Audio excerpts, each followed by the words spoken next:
Magluluto nga ako ngayon ng konting dahon ng kangkong. Ayan, nagisa na nga ako. Yung pinanggisa ko pala yan, dairy cream, para malasa yung ating ginisang kangkong. Ayan, linagay ko na yung bawang. Susunugin lang natin ng konti. Papupulahin lang natin yung bawang. Tsaka tayo kukuha ng konti, ilalagay natin sa platito.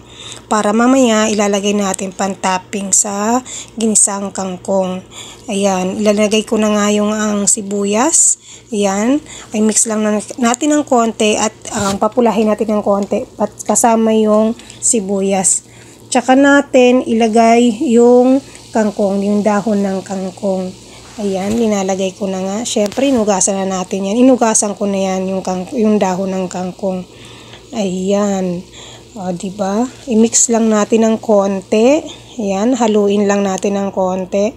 Para, ayan, linagyan ko nga pala siya ng toyo. Toyo lang yung linagay ko dyan. Tapos medyo matabang pa siya ng konti. Linagyan ko lang siya ng konting iodized. Yan lang yung linagay ko dyan. Tsaka konting pamintang durog. Yan lang ang linagay ko dyan. Ayan, takpan nga natin ng sandali. Ayan na, luto na yung aking ginisang kangkong.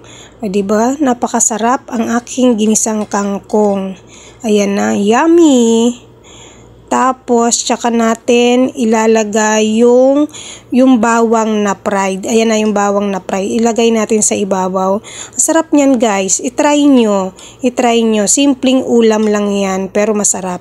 Thank you for watching guys. Thank you, thank you.